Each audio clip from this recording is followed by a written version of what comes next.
할렐루야. 오늘은 정신을 차리라 라는 제목으로 하나님 말씀 증거하겠습니다. 요즘에는 거리를 걷다 보면 스마트폰 중독에 빠진 사람들이 그렇게 많이 보입니다. 버스를 타고 가다가도 보이고요. 어떤 사람들은 길거리에서 스마트폰을 보고 가다가 요즘은 교통사고도 많이 일어난다고 합니다.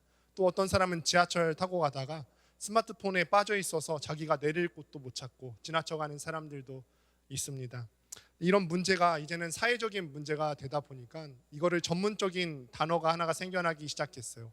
스마트폰과 또 좀비같이 걸어다닌다 해서 합성어인데 스몬비라고 하는 단어들도 사용을 하더라고요.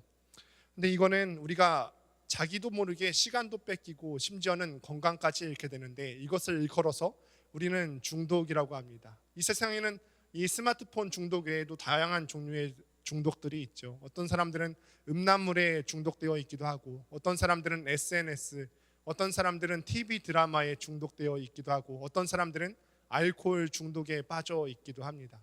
근데 중독에 빠져 있는 사람들은 한 가지 공통된 특징들을 한 가지 보게 되는데, 그건 뭐냐면 정신을 차리지 못하고 살고 있다는 거예요. 정신을 차리지 못하고 살고 있어요. 정신을 차리지 못한다는 말은 사리를 분별할 수 있는 능력이 없다는 말이고, 사리를 분별하지 못한다는 말은 뭐냐면 내가 이 땅을 살아가면서 해야 될 일이 분명히 있는데 해야 될 일을 하지 못하고 살아가고 있다는 겁니다.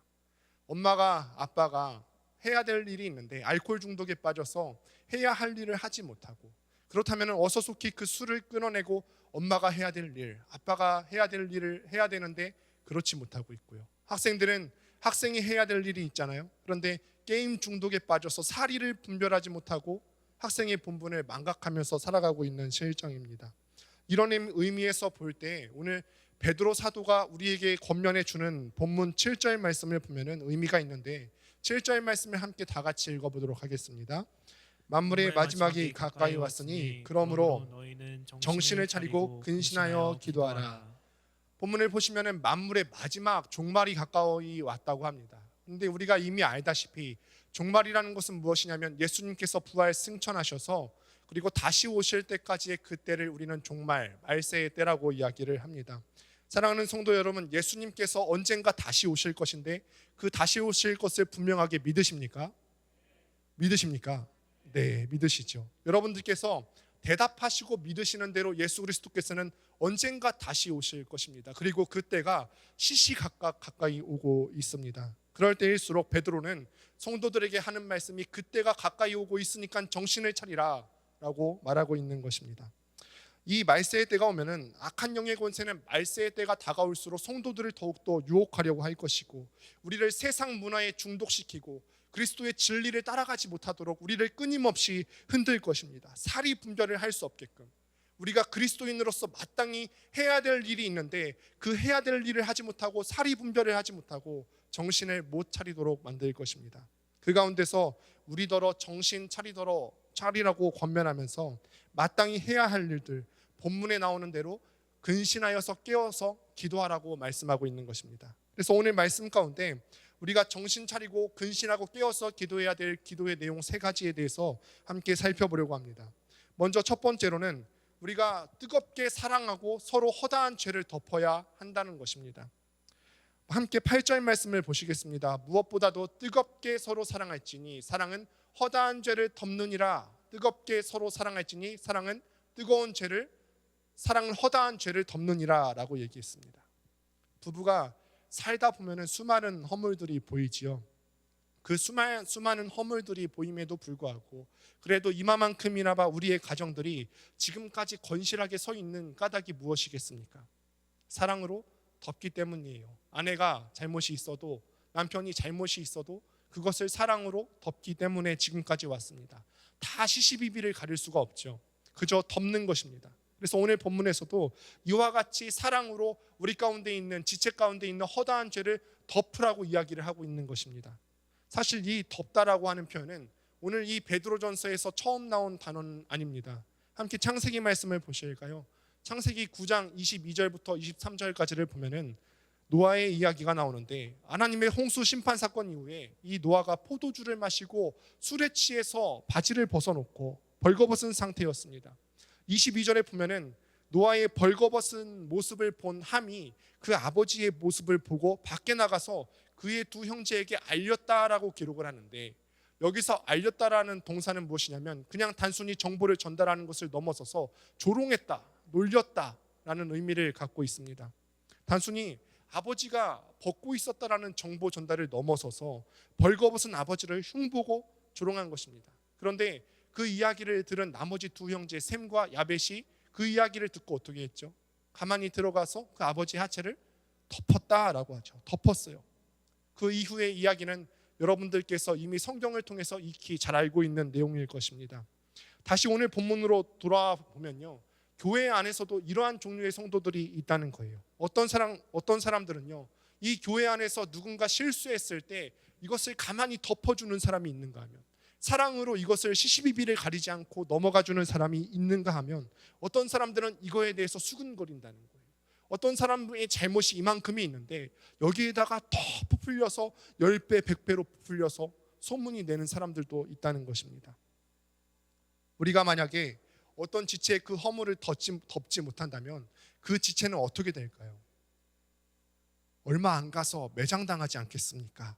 우리가 덮지 못한 그의 허물은요, 훨씬 더 크게 그에게로 돌아가서 결국은 그가 생명력 잃게 되는 상황까지 맞이하게 된다는 거예요. 여러분, 사랑은 덮는 것입니다. 본디 덮는다는 말 자체가 갖고 있는 의미는 뭐냐면, 잘못한 사람이 그 잘못한 행동을 그치는 것에 있지 않습니다. 우리가 미워하는 그 사람, 우리가 싫어하는 그 사람, 우리가 봤을 때 잘못한 그 사람은 여전히 잘못한 행동을 계속하고 있어요. 그런데 이 말은 누군가에게 필요한 것이냐면은 용서하는 우리에게 필요한 거예요. 그 사람은 계속 잘못하고 있지만 우리더러 성경이 요구하는 기준이 뭐냐면 덮으라는 것입니다. 이것이 바로 성경이 우리에게 요구하는 믿음의 크기, 성숙의 크기입니다. 사실 우리의 구원의 원리가 이와 같죠.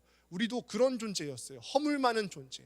하나님 앞에 구원의 조건을 따진다면 아무 조건도 내세울 수 없는 그런 사람이었습니다. 하나님 앞에 자격도 없고 조건도 없는 그런 사람들인데, 우리는 지었던 죄를 계속해서 짓고 반복해서 짓는 그런 사람들인데, 그럼에도 불구하고 주님께서는 우리의 죄를 보지 않으시고 덮으셨다는 거예요. 만약에 우리가 그리스도인으로서 그 예수님의 사랑을 본받는 사람이 되어야겠다면 우리도 이렇게 그리스도의 모습을 본받아서 지체의 잘못을 덮어주는 사람이 되어야 되지 않겠습니까? 두 번째는 우리가 정신 차리고 해야 될 기도의 내용은 대접하기를 원망 없이 하라라는 것입니다. 대접하기를 원망 없이 하라. 우리가 성경을 볼 때 그 원문의 내용을 더욱더 풍부하게 보기 위해서는 성경의 그 배경을 더욱더 알아야 될 텐데요. 학자들에 의하면 이 베드로전서가 쓰여진 시기가 AD 62년에서 63년 정도가 된다고 합니다. 아마 역사에 관심이 많으신 분들은 아시겠지만 이 본문이 쓰여진 시기가 굉장히 중요합니다. AD 62년부터 63년 사이에 이 베드로전서가 쓰여졌는데 얼마 지나지 않아서 AD 64년에 세계사에서 굉장한 중요한 일이 벌어집니다. 그게 뭐냐면 로마의 대화재 사건이 일어났어요. 로마에서 엄청나게 큰 화재가 일어났는데 당시 황제였던 네로는 이 사건을 무마시키고 이것을 기독교인의 배후에 있다라고 몰아가면서 이 사건을 기독교인이 배우라고 하면서 엄청난 박해를 가하기 시작했어요. 기독교인들을 잡아 가두고요. 그리고 기독교인들을 잡아다가 산채로 매달아 두고 밤에 인간 기름으로 불빛을 밝히는 그런 가로등으로 사용하기도 했다고 합니다. 그러니까 이 본문이 쓰여지는 시점은 언제냐면은 대대적으로 로마 제국에서 기독교인에 대한 박해가 일어나기 전에 폭풍 전야와 같은 시기인 것입니다. 베드로전서는 이 베드로가 갑바도기아와 또 아시아 형태에 있는 여러 가지 교회들에게 회람 형식으로 돌려보도록 한 서신서인데, 하나님께서는 이 폭풍 전야와 같은 시기에 베드로를 사용하셔서 앞으로 닥쳐올 환란이 있을 것이다. 교회 가운데 수많은 박해가 있고 고난이 있을 것인데 이 가운데서 너희가 정신 차리고 해야 할 일들을 알리고 있는 것입니다. 실제로 그 후에 로마 전역에서 이제 박해가 일어나기 시작했어요. 기독교인들을 내쫓기 시작하고, 그래서 이 박해를 견디다 못해서 이 기독교인들은 로마 제국 전역으로 흩어지게 됩니다. 그런 사람들이 이제 고린도 항구 도시에 많이 모여서 살게 됐는데, 이 사람들을 대상으로, 소위 지금 말로 말하면 난민들이죠. 이 난민들을 대상으로 천막 만드는 일, 텐트 만드는 일이 성행을 하기 시작했습니다.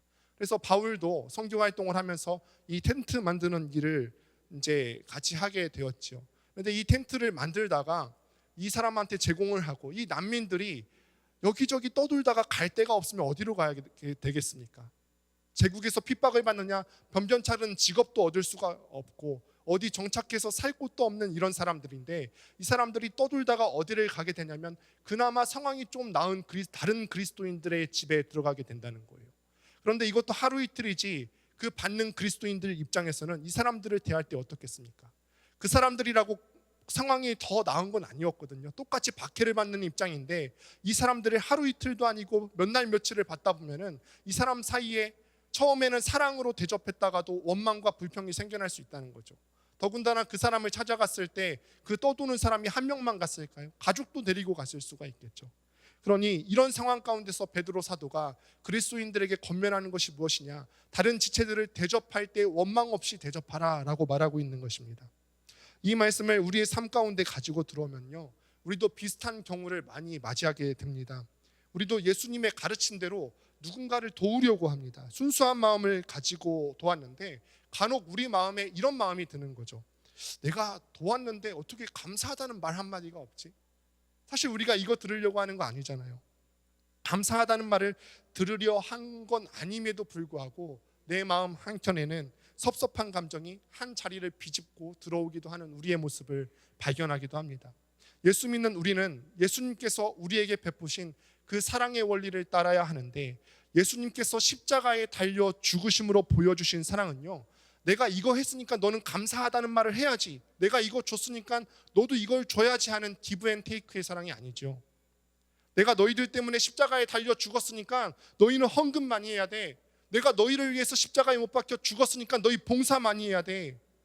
우리에게서 무언가 돌아올 것을 기대하고 십자가를 지신 것이 아니란 것입니다. 무언가 돌아올 것에 대한 기대를 하지 않고 진정한 사랑을 베푼다면요, 원망이 없게 되겠죠. 기브 앤 테이크는요, 비즈니스이지 진정한 사랑이 아닙니다. 사랑은요, 아무 조건 없이 베푸는 거예요. 내가 무언가 다시 돌아올 것을 기대하지 않고 베푸는 것이 진정한 사랑입니다.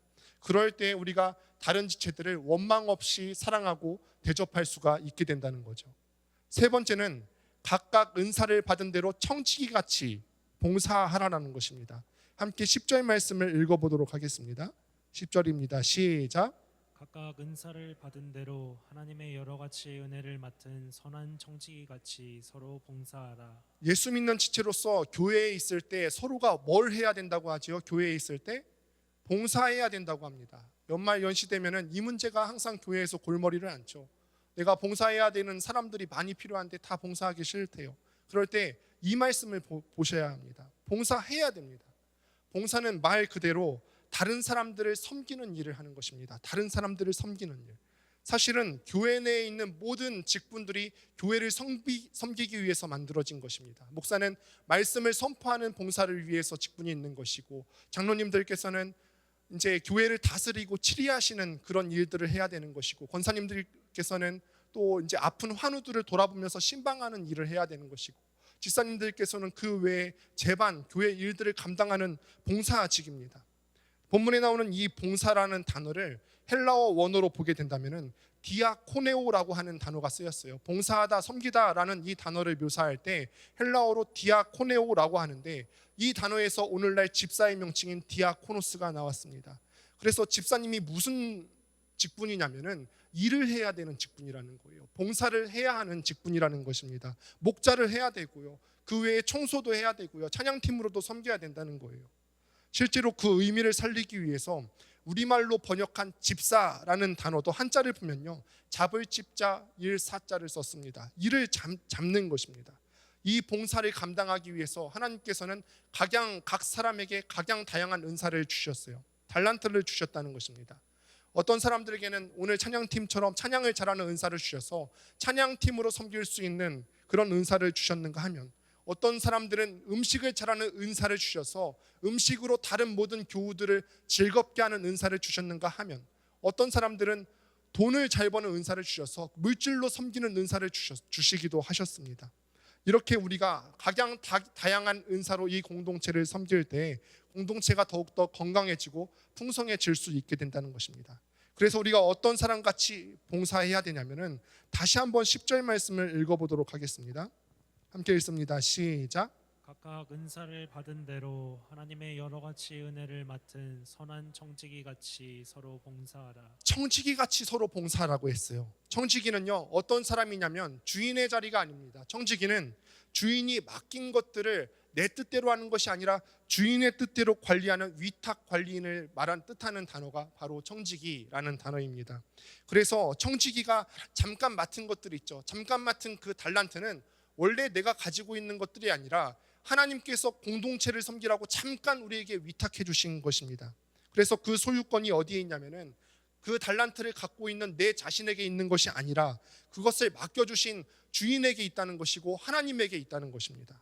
하나님께서 여기 계신 각 성도님들에게도 은사를 주셨죠.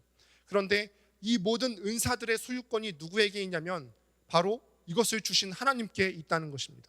그러니 우리가 내가 가진 것들로 인해서 자랑할 것도 없고 내가 가지지 못함으로 인해서 실망할 것도 없습니다. 잘난 체할 이유가 전혀 없다는 것이죠.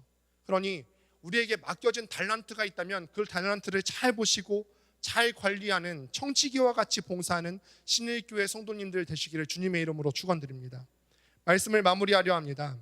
오늘 함께 사랑으로 허물을 덮을 것, 또 원망 없이 대접할 것, 청지기같이 봉사할 것을 나누었습니다. 다 사랑으로 이 공동체를 섬기고 봉사하는 것에 대한 내용입니다. 사랑으로 내 옆에 있는 지체에 허물이 있다면 그것을 덮으시기 바라고, 또 원망 없이 내 옆에 있는 지체들을 대접하기를 바라고, 누가 먼저랄 것도 없이 청지기처럼 봉사할 때 우리 신일교회가 지금보다도 더욱더 건강하게 커나갈 줄로 믿습니다. 그런 모든 신일교회 성도님들 되시기를 주님의 이름으로 축복합니다.